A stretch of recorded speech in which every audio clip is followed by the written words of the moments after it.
by the power of Grayskull. I have the power. Crack.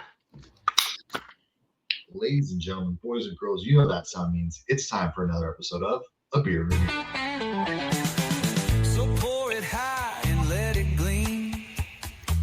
This is the podcast, Sip and Dream. Stay for the fun, we've got more to do. Oh yeah, it's a beer and review.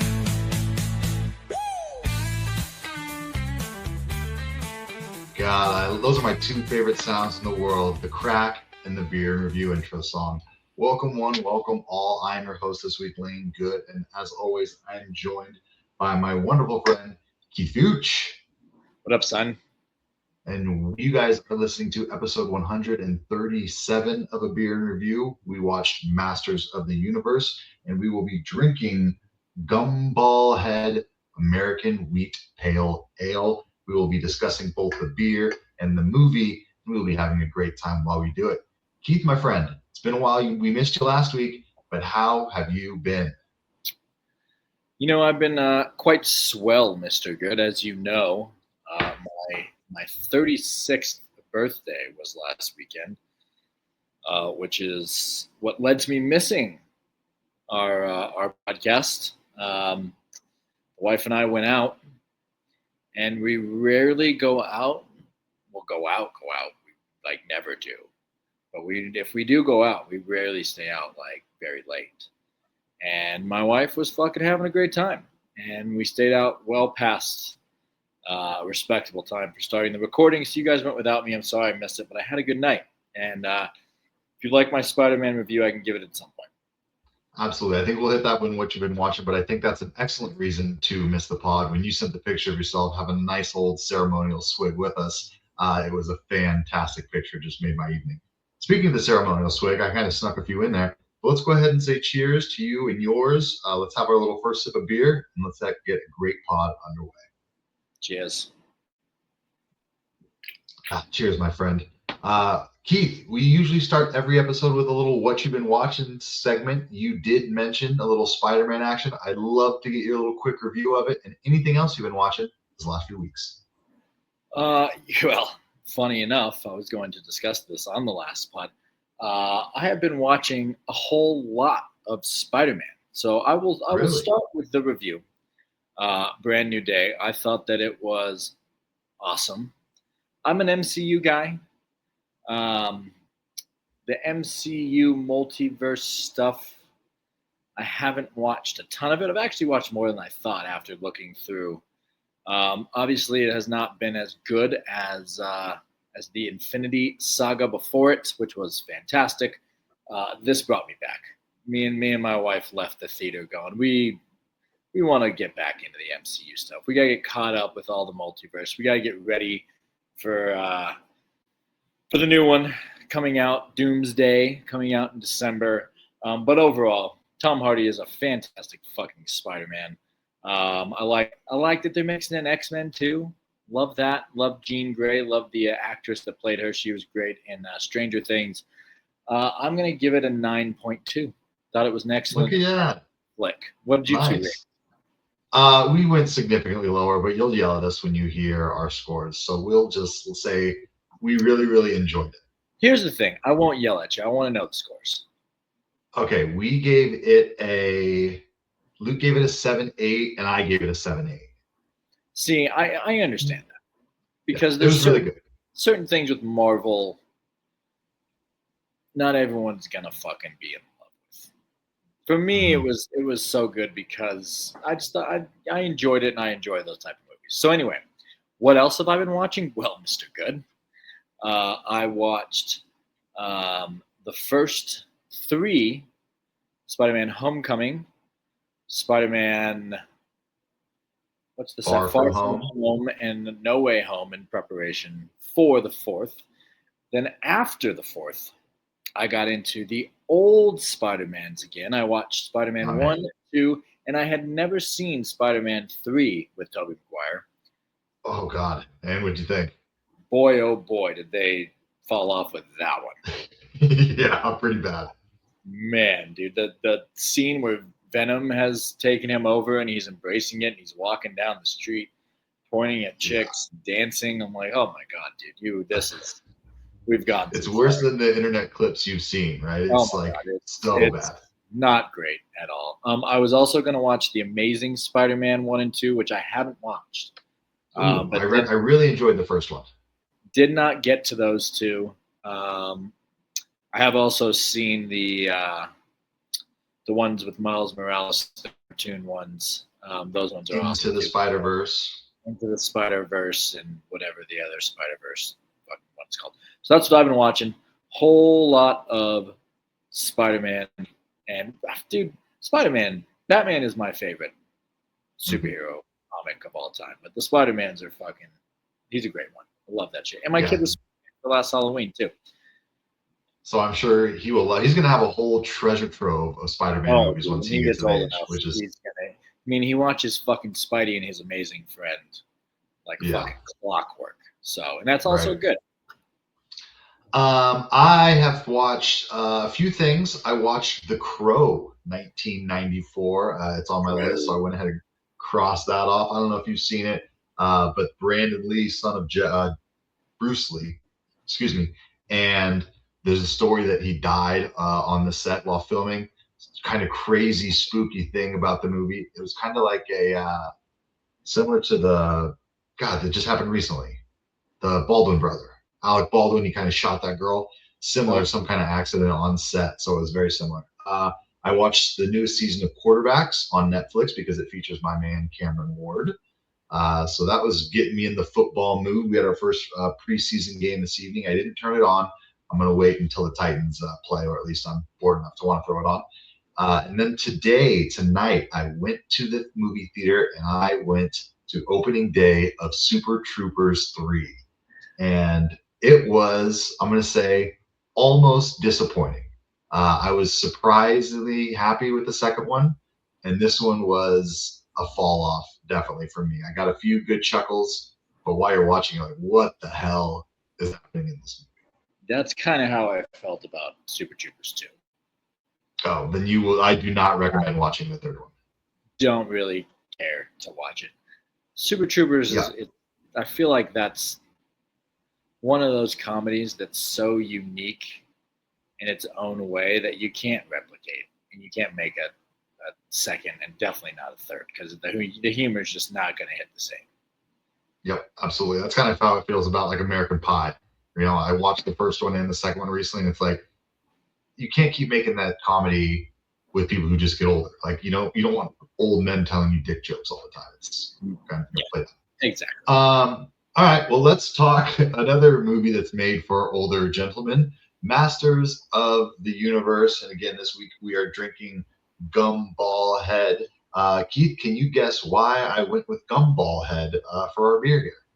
Well, my initial guess was going to be Skeletor. It's kind of a gumball head.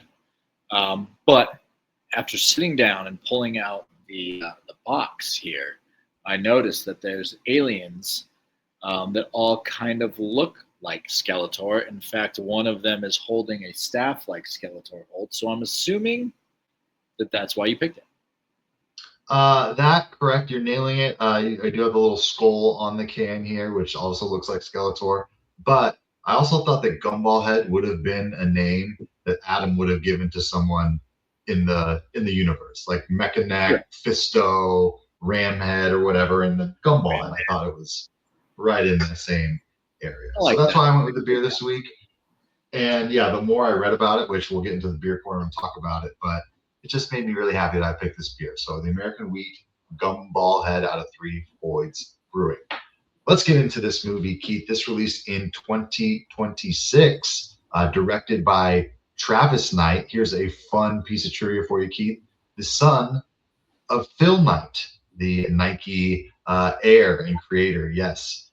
Travis Knight is known for... Go ahead. There's also a Travis Knight NBA player from our childhood. Do you remember what team Travis Knight played for at one point? I do not. You're better at this than I am. It's an easy answer, the Los Angeles Lakers. Oh, of course. Look at you. This Travis Knight is known for movies like Kubo and the Two Strings. He was a producer on Paranorman, and The Missing Link, I guess he was a producer on. He also did Bumblebee, the Transformers movie. So it's not like this is his first soiree into live action, but he's seen more success in the claymation, stop motion kind of stuff. This is starring, I would start with Idris Elba. I think he's the most popular name. I'm going to put the meats in the seats. We also have Jared Leto, but our star here is Nicholas Galzini, is my guess. And Tila is played by Camila Mendez. We also have a showing of Alison Brie playing the evil Lynn. Before we get into the movie and what we're going to be talking about this evening, the first question I have for you, Mr. Fuchs, is do you have any connection to He-Man or Masters of the Universe? Is this your shit? I'm very glad you asked this because I wanted to ask you the same thing. I had heard of Masters of the Universe. I think the connection that I ever had to Masters of the Universe and these characters more is due to Family Guy references. There's definitely a Family Guy episode where Peter holds up a sword and says, "I have the power." Pretty sure there's a Skeletor at one point in Family Guy. So that's about my. I knew it was an '80s deal, but I never fucking watched the cartoon or the old movie. I knew Dolph Lundgren played He-Man back in the day. That's about all that I knew about it. Never watched it. Same. I'm basically in your ballpark here. I had seen a few episodes of the TV show growing up, so I know like the Bob, blonde haircut, the tight pants, and the leather, and riding around on the tiger, like all that stuff. Skeletor. I had seen it, but I had really no connection to it. A lot of my connection to these characters is through Robot Chickens on Adult Swim, so similar to you as well. So I didn't really know what to expect going into this. I will say that before we get too far into it, this movie is 2 hours and 25 minutes or so, somewhere in that ballpark. So we were in for quite the journey here. So let's start where we always do with Lane Love's first scenes, because this movie, Keith, does what I kind of talk about all the time and make fun of, is when the main character goes, "Well, hi, my name is Adam, and this is my home, and these are the people, and this is and basically tells you all the history of the world and the sword. And it just feels like if you're going to make a movie that's 2 hours and 20-ish minutes, you have time to do this better. Why are you rushing this whole world and this whole story at us in this super cheesy and unoriginal way? Keith, what did you think about really just that first introduction to our character Adam and the world of Estonia, or wherever the fuck it is? I knew you would not like that.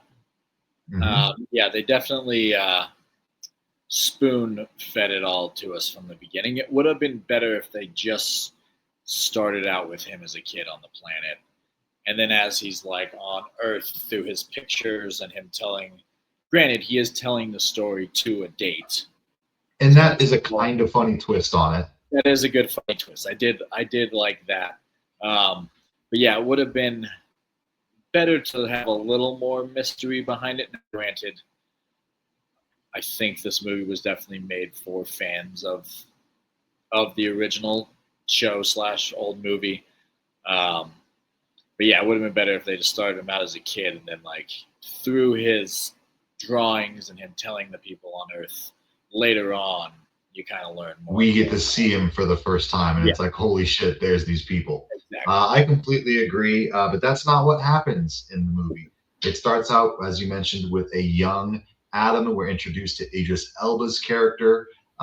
He is the man at arms, and just this younger area. You kind of mentioned we didn't need it, but I thought there was some good in here. Did you like the introduction to Idris Elba? I mean, we'll get into the character draft here in a bit, but I think this is all kind of in the intro and learning of these characters. I did like the introduction of Idris Elba, mainly that as he's talking to all these kids, I'm here because I saved all your mommy and daddy's asses. Yeah. Love that. I think that just does a good job of, like, this movie does, it sets the tone for what you're going to get into very quickly. They throw a lot of jokes at you, a lot of quips, and I think that is at least good to just get going right away. So, if you're not in on that and you don't want to watch a movie like that, you can get out pretty quick. Do you want to talk some characters so we can get some players on the board and talk about this movie? Would love nothing more than to get Beautiful. into Well, Keith, I missed you last week so much, so I will give you the honor of going first here in our character draft. We can choose to do 3 rounds if you want, but I think we could probably stick to 2. Why don't you lead us off here, my friend?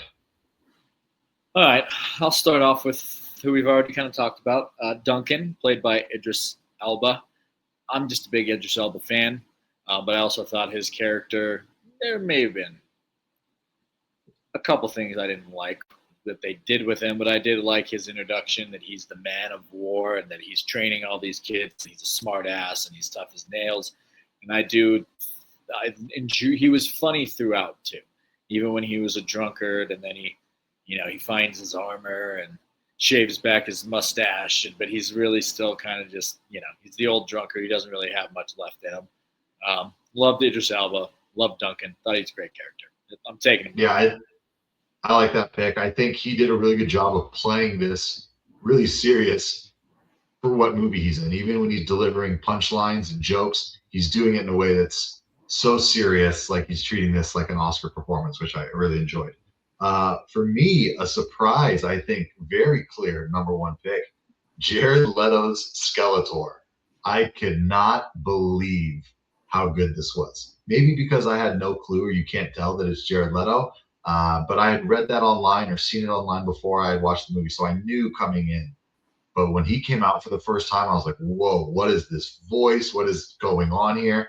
And just the more that we see of him, he does start to have some jokes, and he is like, at the end, I'm just an evil villain. He was just a total character of this, stereotype of villain. And I thought it was so fun to see him ham it up in this role. It was great.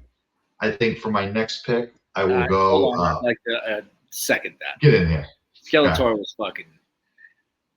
I don't like Jared Leto as an actor, to be quite frank. I thought. Have you seen him in Dallas Buyers Club? Have not seen Dallas Buyers Club. Strongly recommend. But yeah, Skeletor was fucking. He was hilarious. The voice was wild. I saw something on IMDb. He was trying to do the voice as if he didn't have lips. So I'm sure he was like pulling him back, and I was like, I see where you could kind of get that if you go. Yeah, I see that. But yeah, it was awesome. Probably not the best time to review a movie with Jared Leto, considering there's been some bad help lately for him. But yeah, he was a good Skeletor. He absolutely was. Like a pretty fucking awesome villain though too.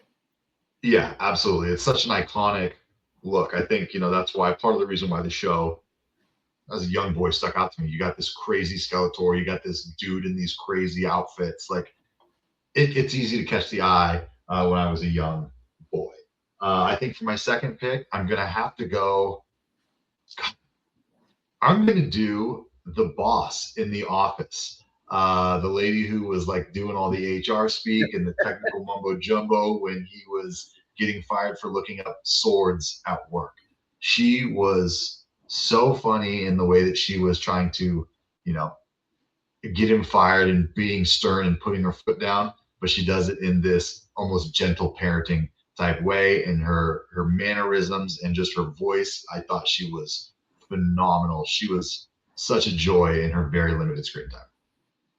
Yeah, she was pretty fucking funny. That was a good scene when there's a good play on like somewhat of the corporate world now, where you're not supposed to be mean to people, but also people need to get their shit together, and she doesn't want to reprimand him, but she is reprimanding him. Yeah, that was good. There's a lot of characters in the movie. Let's do another round. We'll throw an extra round on there for fun. Well, I don't know if I want to, but we can do another round. I guess I'll take Tila next. She's pretty badass. I'd never seen this, so I didn't know, but I knew from them meeting as children that she was going to play a big role later on. She was a badass. She helps He-Man find himself and her dad as well. She kind of takes over the the Man of War from her father, which I thoroughly enjoyed. Nice. Well, let's throw you back up again.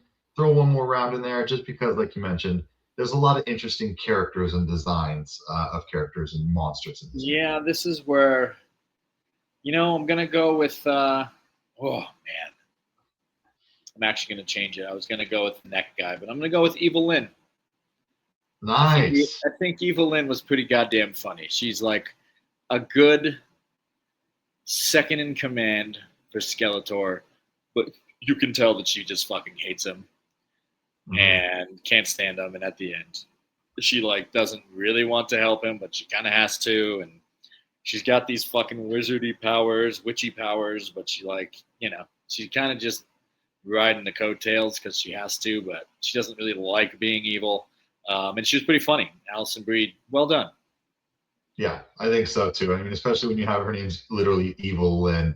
I just thought it was a good, dynamic between those two characters for sure. I'm gonna have to go our man Adam, He-Man. I mean, he has to be picked, right? I enjoyed him as a character. It's funny to have a hero who works in human resources and tries to communicate through all of his problems. It was really funny that they cover him up in loose clothes at the beginning of the movie because he's obviously super jacked, but they're trying to portray him as this weak guy. But when he gets it for the first time, he gets the power and all those clothes magically rip off. He is looking like He-Man, and it's badass when he's out there swinging the sword. I think he did a wonderful job of portraying the goofy side of this movie with the sweetness and the sadness and the action. I think he has a bright future in this thing called movies. Anything else that we want to mention before we kind of dive into the story a little bit? Because we're basically hitting most of it. I did like the He-Man character and the actor who played it. He was goofy enough, but I also did think it was funny that they had him in these big baggy clothes to try and make him look like he was. Yeah, there's the scene in the gym where he's like, "What am I doing here?" It's like, my man, look at how wide your shoulders are. You know what you're doing here. Yeah, you're obviously jacked. Yeah, right. Maybe they could have pulled the Captain America, CGI'd his body a little bit when he's not He-Man to make him look smaller. But I mean, it is what it is. I also like when movies don't. I mean, obviously this one used a lot of CGI, but if you're gonna use it a little bit more. But it was fine. Yeah. Okay, well, let's get into the movie a little bit here. Obviously, we have He-Man, who's from this this outer space world, whatever it's called, Estonia, and he is kicked out because his home is attacked by Skeletor, and he takes with him the Sword of Power. The Sword of Power has the power of this nice, beautiful outside world, and his goal is he's trying to find the sword because he splits up with it as a kid. So he wants to find it and get back home. He is living, like we mentioned, the modern, typical 2025, 2026 lifestyle, living at home with a roommate and this job that he lived. I think it's a really fun and interesting look. He ends up finding the sword, and then we get our first encounter, kind of our first battle on the freeway, and we get the song, "What's Going On?" What did you think, Keith, about this really first part where he's kind of stumbling through into the sword? We mentioned the HR stuff, and that first kind of battle on the freeway with that big just beast who I thought looked pretty badass. Yeah, the beast was badass. I was more curious how the sword ended up where it in did. this comic book store. It's held by like a life-size statue of a fictional guy with a sword, but like this is actually the sword. Like, how did it get there? How did it get to that spot in that comic? Like, who found this sword and was like, yeah, let's use it for this fucking statue in a comic book store. Like, I originally thought that it was just like a replica and he hadn't actually found the sword yet. Obviously, that was not the case. So yeah, I was I don't want to say disappointed, but it was an interesting way for him to find the sword. And then when you get stopped in traffic in the cop car, something is going down. And the chase of the big fucking beast chasing him and Tila. He's fumbling around. He fucking doesn't know what to do. He's carrying the sword like not like a football, like almost like it's like a bomb. He like doesn't know what to do with it. He doesn't know Adam West with a bomb, yeah. like this. It's like hold the sword, man. You hold it like a sword and use it. Yeah, I think it was, a pretty fun way to start the movie. Like I said, you kind of mentioned, it was pretty anticlimactic, him finding the sword. And if you have a 2 hour and 20-minute movie, you have time to do some of this stuff to make the movie make some goddamn sense. So again, he does find it. He finds Tila, and Tila takes him, or Tila technically finds him, and Tila takes him back to, God, I should find out the name of this place. I'm not calling it Eternia. but Eternia, thank you very much. Takes him back in Estonia, which isn't a real country. A real place, yeah. Well, they've got Greek tigers and all kinds of crazy shit. So we go back to Eternia, and it has been just destroyed. Think of Lion King when Scar's in charge. There's no more sun. Everything's dying. There's bones all over the place. It's just not looking good for their home planet. Basically, Adam comes back, and no one believes that he's who he thinks he is. We're introduced to the characters that you mentioned: Mechaneck, Fisto, Ramhead, and Ram Man, and they all kind of treat him like shit. What did you think when we first get in here? He's trying to kind of prove himself. Did you like these characters and kind of the direction that it went right when he came back? Yes. I mean, it was kind of the only way to go. You knew that eventually he was going to use the sword and get the power. I mean, yeah, it was good. It was. What would you do if you were a superpowered being on a planet and some fucking rando guy just shows up saying that he's the fucking prince that was promised? You're gonna have your doubts. You're gonna have your doubts. Yeah, especially looking at this goofy bastard. I did like, though, that as you mentioned, we do get the I have the power, I am the power of Grayskull, whatever it may be. And we get it, I don't want to say early because I'm pretty sure it happens like 45 minutes to, into the movie. But I'm glad that it didn't happen at the very end. I thought the fight scene was pretty badass. We've got this kind of reoccurring character with the lockjaw. Were you into these choreography and these fight scenes? We don't have to talk about just this one, but what did you kind of think about the action of this movie? You mentioned a lot of CGI, but were you down with all the badass swordplay? No, it was good. Good choreography on the fighting. A lot of good fights, a lot of good action. Yeah, it didn't look too dumb. It looked realistic fighting. The Jawman guy, he was he's the one who took out Duncan in the beginning. The only thing was like they made him seem like he was fucking unstoppable at first. Well, I guess, when you're He-Man, you can rip off his fucking arm that turns into multiple fucking weapons. That's that's an advantage. It's the way to take someone down. No one else can do that. So yeah, I did enjoy the fight scenes in this. Yeah, I did too. I think, we'll get into the fight with Jared Leto at the end, but I thought that all that especially was pretty badass. I think we get the scene where, they get arrested or they get caught by somebody, and they meet Duncan, and, it's just kind of an introduction to all these people. I don't know how he loses the power of the Grayskull. I don't think it really matters for the most part, but I do want to just kind of shout out, the scenery, the set design, even though it's probably a lot of CG, but I know that the creatures, like there's like a goat man that you see. This was a really fun part of the movie to just look at all these amazing creatures and weird things that you don't really expect. That's kind of what I took away from this second part here. Keith, I do have a beef with this movie, and I kind of want to get your thoughts on it. Go ahead, please. We'll have plenty, but this beef is kind of a big story, spot. It takes a lot of time. I've mentioned the length of this movie multiple times. What were your thoughts on the stuff with the relationship with his parents, his dad specifically, his mom? I thought they spent a lot of time on it. I thought it was really weak, and that for me was like, dude, you cut all of this out. You save everyone's time and energy.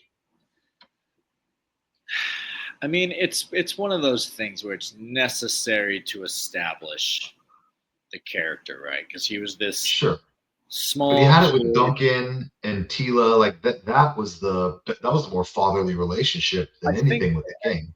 It was, but it was also necessary to show like the scene at the very beginning when the king comes to his training and beats him up and like tells him he needs to be tougher, and like it's a way to establish the character, which was fine. I think more of my beef was for the dad to come back and still be alive, and then he saves his dad somewhat, and then accidentally kills his dad, and then his dad, you get he says, I didn't want you to be weak, or I wanted you to be your own man and tough, and whatever the fuck it was. It was like that part was, they could have just killed his parents. Like, yep, Batman's parents died, and that was a great coming of age superhero storyline. I think it was unnecessary to have that fucking extra scene with his dad. And his mom lived, which was fine. She was really like not even. Did she even talk? Like, I don't think so. She was around. She was in the background. Yeah. It probably would have just been better if Skeletor had killed his parents at the beginning, and that was it. And now he's on a fucking revenge tour to avenge his parents. Yep, I absolutely agree. I really hated it. And he did have the line right before his dad died. He said, "You can't close your eyes yet. Don't close your eyes yet." Something like that. Instead of like, "Don't die," or really anything. Yeah, I would never say "Don't close your eye yet" if my father was dying in my arms. But that's neither here nor there. Keith, I think we kind of mentioned it, a little bit, the tones. What did you think about, we kind of mentioned some of the drama, some of the family stuff. We mentioned the action. What did you think about the comedy in this movie, right? This movie is basically from minute, 30 seconds in to the very end, they're throwing a lot of quips at you, a lot of jokes. Think, young Spider-Man, right? MCU movies, where they're fighting, like, oh, can't we just talk about this? It's stuff like that. Basically the whole time. I feel like it's played out. This movie would have done better a while ago. But what did you think about these jokes? Were you more rolling your eyes, or did this movie give you a few chuckles? I did not think that. It was obviously going for like a goofy movie. Obviously, it just did not. The thing with like the Marvel movies, like Guardians of the Galaxy, I feel like it's very similar to this. Very clear inspiration. Yeah. It wants to be a funny, goofy, quippy movie, but it was like it tried way too fucking hard. A lot of the quips weren't very funny.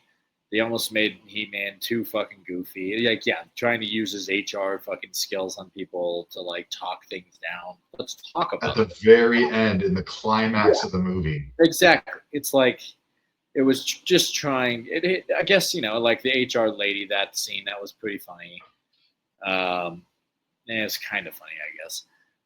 But yeah, it just tried too hard to be this goofy, not serious movie, which it just didn't hit. You could just tell it was trying too hard. It wasn't natural. Again, Guardians of the Galaxy is like the perfect funny fucking MCU movie that's like natural, more natural comedy. It's not as forced. This just felt like it was just like it wanted to be something that shouldn't have been. You could have thrown in the quips and still made it a little more serious. It was just too goofy. I feel like Guardians of the Galaxy did a great job of having all these characters with their own separate, strong personalities, and they put them all in a room together. Yeah. This feels like a bunch of people who are very, very similar, making jokes, making quips at each other the whole time, and like kind of tiptoeing around jokes. It's a lot of things where like at the end when Tila calls Krigger, I think his name's Krigger, calls him a pussy. And then he's like, he's not a pussycat. It's like they're always kind of like censoring him. They're trying to like make it where they're trying to seem edgy, but they're really playing it safe. So it's like, okay, I can't do this for 2 hours and 20 minutes. I thought that was pretty brutal. Keith, I think we should get to the end of the movie because let's be honest, for the most part, it's a lot of stuff, blowing up. A lot of, there's some fighting. There's a cool kind of chase scene through a very CGI sunsetted forest. But I think we've hit most of the main characters.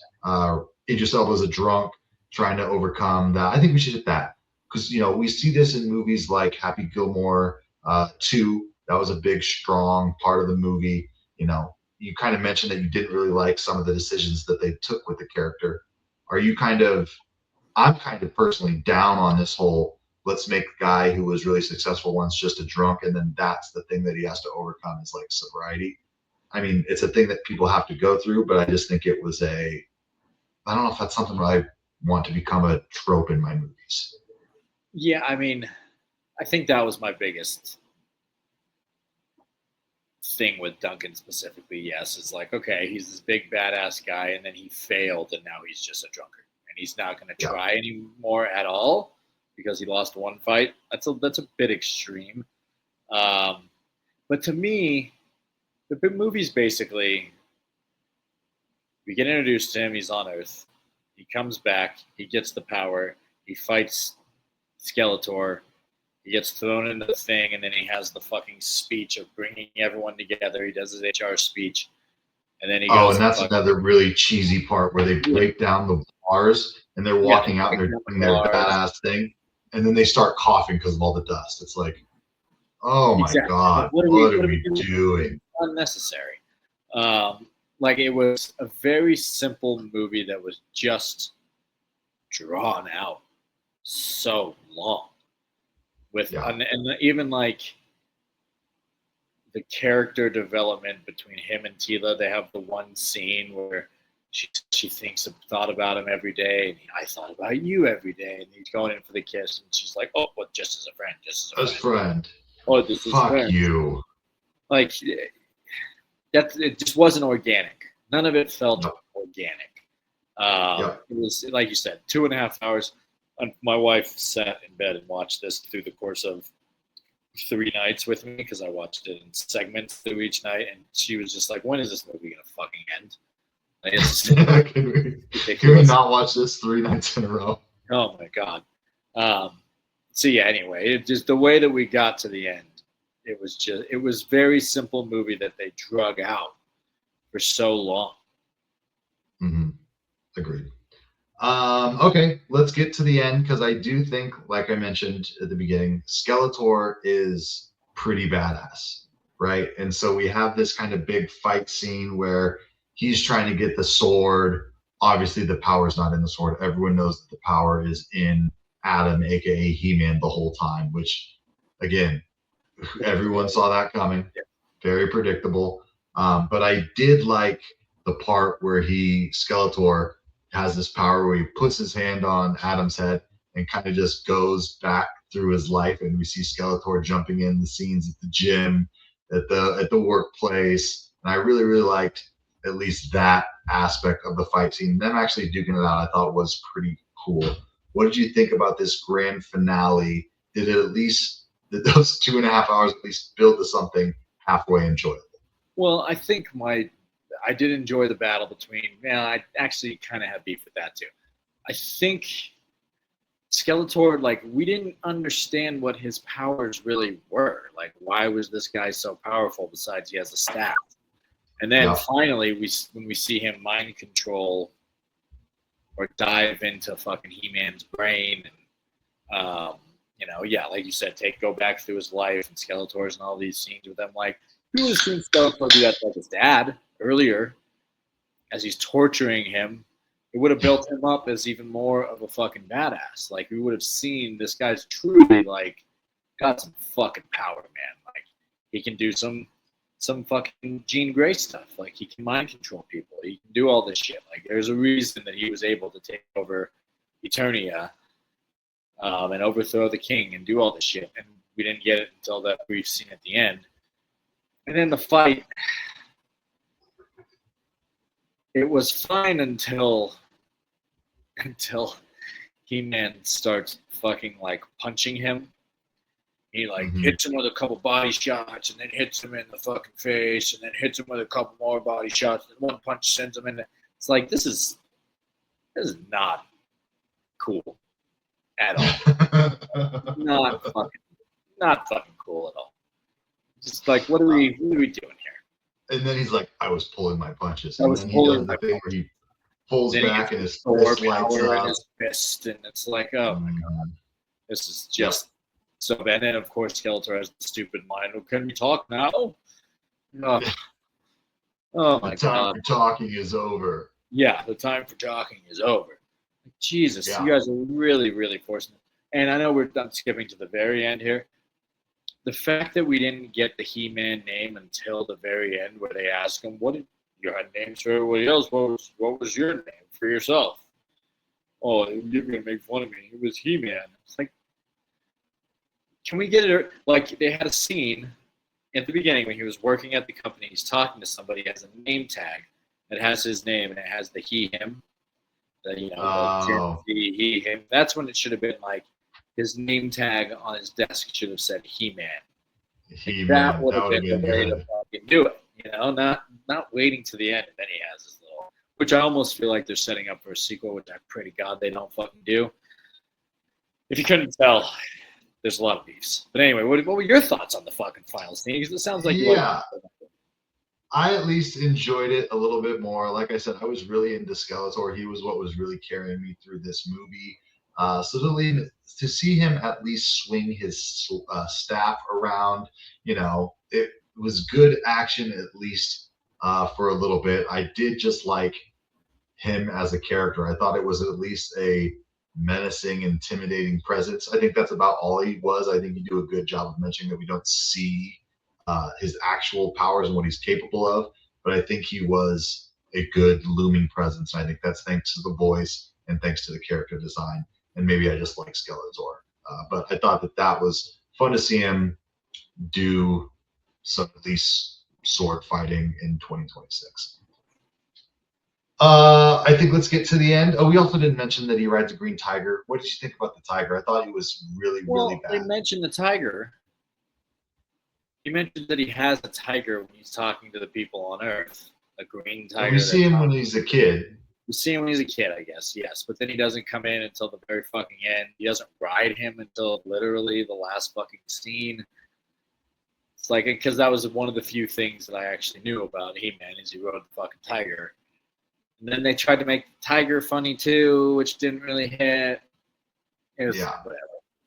And it was like at the beginning, he just kind of lays around and doesn't do much.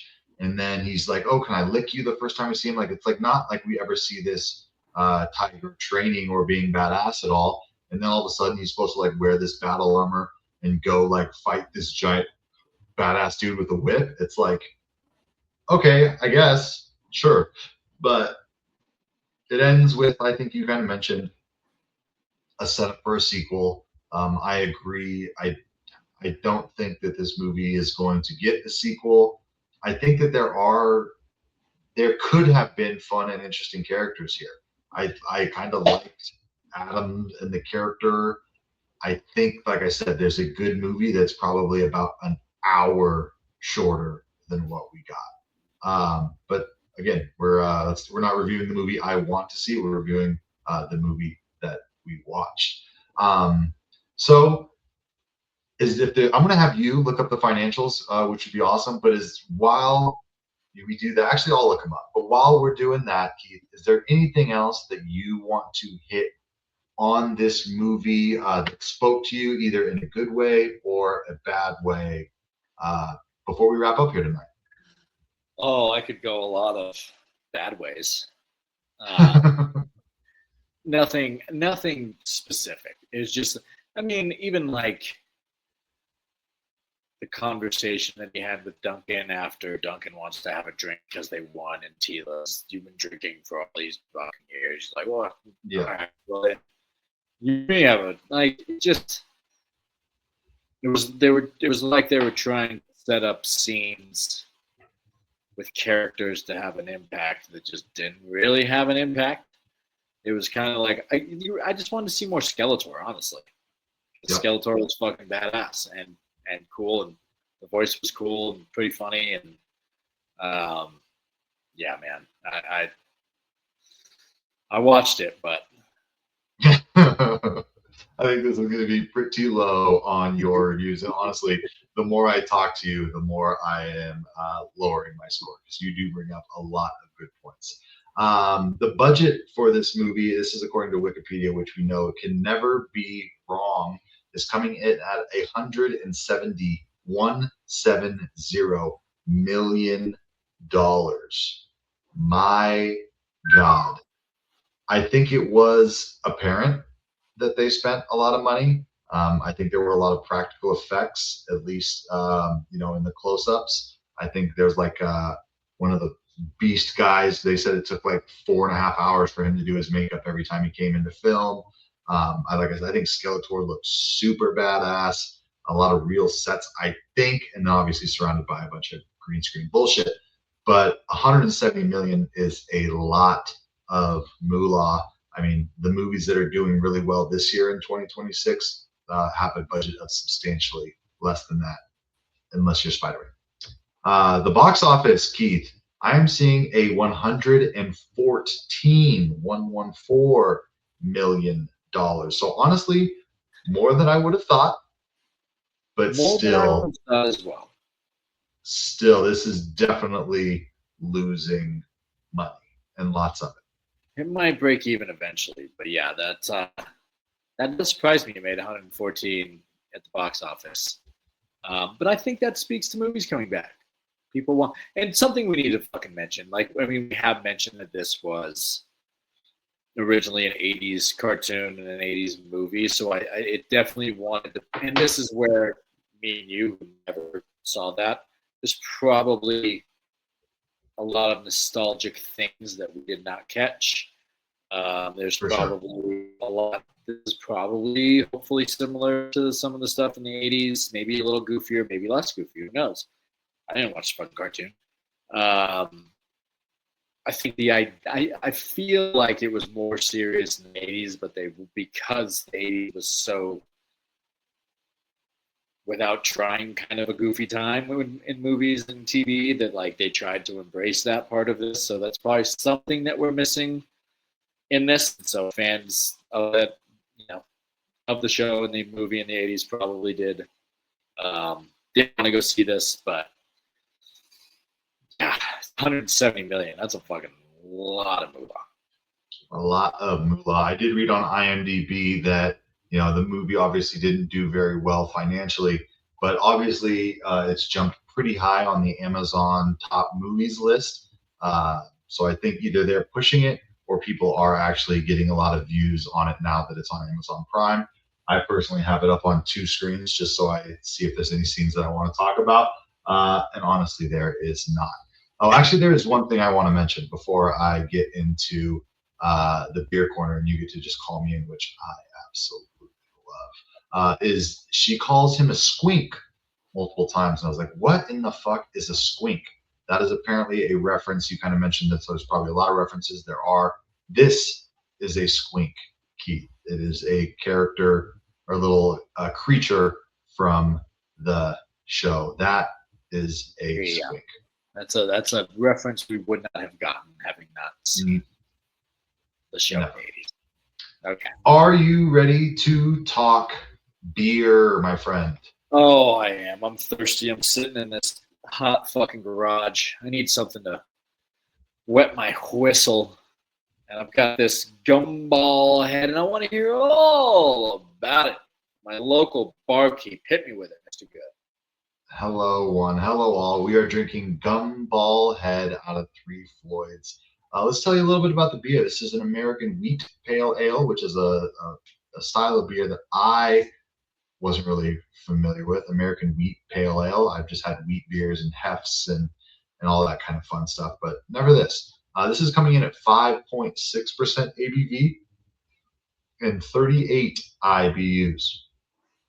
The American wheat pale ale brewed with white wheat and dry hop with hand-selected hops from the Yakima Valley, showcasing Amarillo hops. Gumball Head is bright and refreshing with a wonderful grapefruit and peach aromatics and a lemony finish, available year round. The artwork, you kind of mentioned it, is very fun. It's got this kind of cat skeleton and kind of these Skeletor-like creatures in the back. When I first came on the website, the can was spinning around, but it doesn't appear to be doing that anymore. Artwork here by Rob Sayers, Syers. Let's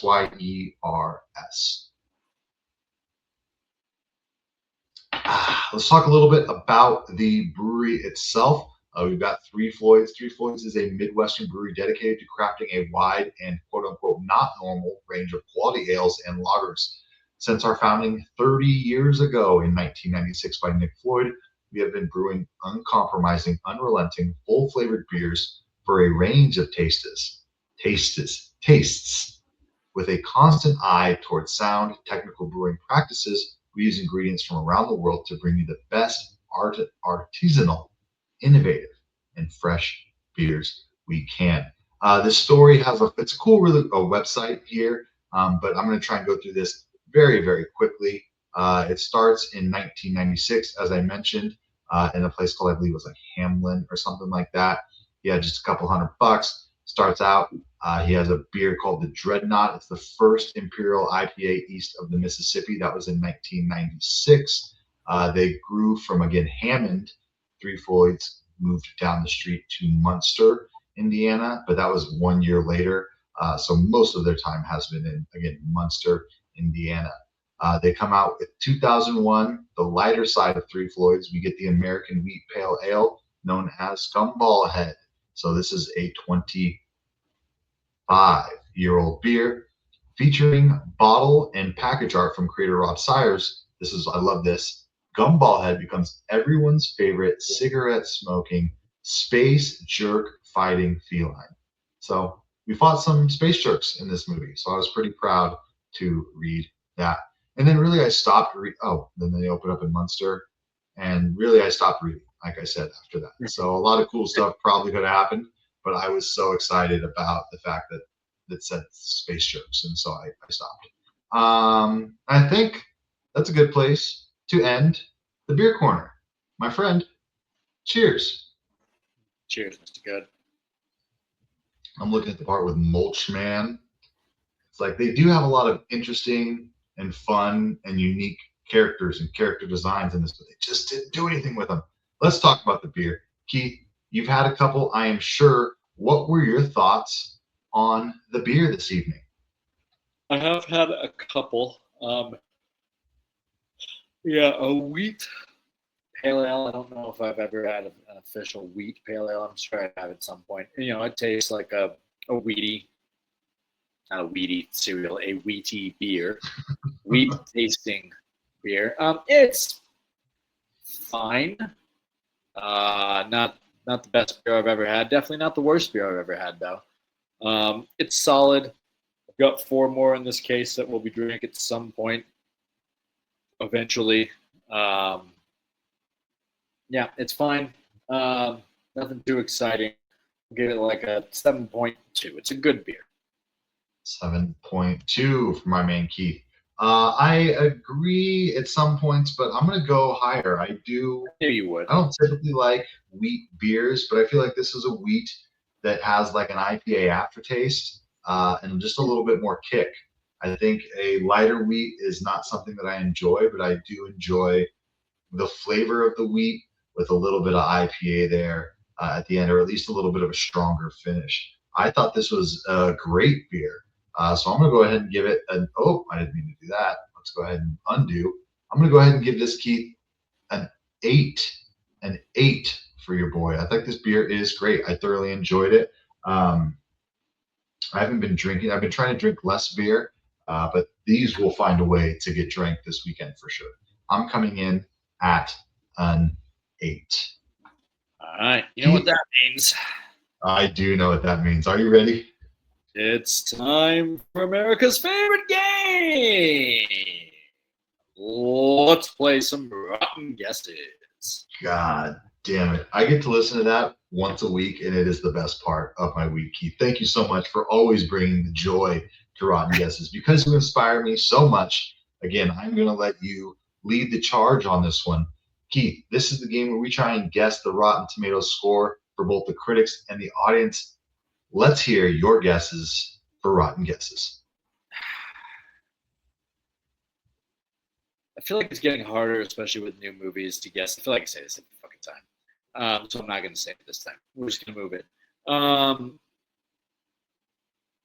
When the movie was first coming out, I saw some previews for it. I knew somewhat of the history, that it was a remake. Did not see a lot of thoughts on it afterward, good, bad, or otherwise. Just kind of came out, was in theaters. Next thing you know, it's on Amazon Prime.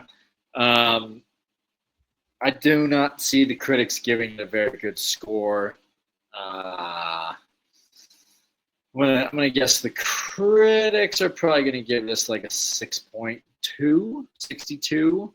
Audience is a little tricky again because of the nostalgia factor. There's probably a segment of the audience who did like this show and movie back in the day, which could go either way. They could hate it, they could love it. I do think the nostalgia may bump that up a little bit. I'll go for 65 for the audience.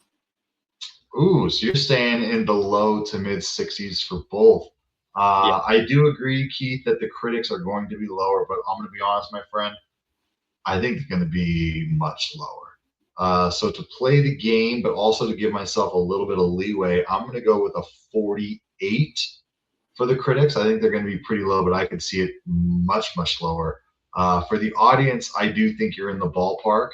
I think that there's going to be, obviously, $114 million is a good return on a movie if you know how to make a proper movie that, like Backrooms, you know what I mean? Like, make a movie that doesn't cost 170 million and 114 looks really nice. So a lot of people went to see it, and I think there's some nerds out there. I think there's some He-Man fans out there. So I'm going to see what you said just so I don't step on your toes here. I'm going to go a 67 for the audience. So 48 critic, 67 audience. All right, well, I'm going to win the critics. You're going to win the audience. Oh, okay. What do you got? Pretty wild. Tomato meter, the critics, 67%. That's high for critics, but I think, like you mentioned, things are higher these days. Yeah. By the way, next episode when we have Lucas on, we need to do a review of how Rotten Tomatoes, what these scores actually mean, because I like that. They mean the way that we have been perceiving them to mean. But anyway, you're going to be blown away, and I'm blown away, and I cannot believe this. Popcorn meter, 86. 86. That is just astonishing. That is brutally astonishing. I don't know if I can trust Rotten Tomatoes anymore. Critics or audiences. I don't know. It depends on the movie, but wow, that's pretty fucking wild. Okay. Jesus. I want you to go ahead and give me your review because I think you're going to be a little bit lower than I am. So go ahead, Keith. Unload on Masters of the Universe. I'm not going to unload a ton. It was fun. I'll give it that. It was fun. It wasn't like I wasn't hating it the way that my wife was hating it. Like, it was a fun movie. There was some fun stuff. Some decent action. Some funny quips here and there, but like I said, it was way too long. It was trying to be almost too fucking goofy. Again, I don't have the nostalgia factor. I did not see any Masters of the Universe thing. Before, my closest reference was fucking Family Guy, which, I love Family Guy, but I don't, if that's what I'm relating it to, then that means it probably wasn't that great. It felt very, very a simplistic storyline that they dragged out for a long time and tried to make it more than it should have been. Could have been shorter, could have been better, could have been funnier. all the things they tried to do. It could have had a lot more character development, relationship development among the characters. Like, it was fine. It was fun though. It was, I will say, it was fun. I didn't hate watching it. It was fun. It was fine. I'll give it a 6. A 6. A 6 for Mr. Keith. I echo most of the things you say. This could have been shorter, it could have been better, it could have been tighter, but they did have some fun. They at least had some fun chess pieces on the board. Like, I liked a lot of the pieces. They just didn't move in the right way. Yeah. There's a saying that there are bad movies and there are good bad movies. This is definitely a bad movie, right? It's like, it's wild how much money they put into a movie that is this bad. But you said the word, and you said it multiple times, and we didn't mention it much until your review. Fun. This was fun. So I am going to go ahead and go indie. This wasn't a bad movie. This was a good bad movie. So I'm going to go ahead and give it the slight edge above that bad to okay ratio. I'm going to give it a 5.6. This was a good bad movie. Wow, you went lower than me. I thought you were higher than me. Okay. Yeah. No, I did too. I was surprised you went with a 6. But hey, you never know. We're at least in the same ballpark today. God, I'm watching it. Like I said, I got it on 2 screens, and he just started He-Manning out. He's so fucking ripped. That would make you want to jump my score up. But I'm going to keep a 5.6. Keith, thank you so much for joining me for a movie that Luke really wanted to watch, but no, he's not here. Maybe we'll get his thoughts next week. Thank you so much, ladies and gentlemen, everyone, for listening, and we will see you. I think next week we have our House of Dragons episode. So let's have a great Sunday night, Keith, and I'll see you next week for another episode of A Beer and Review. Cheers.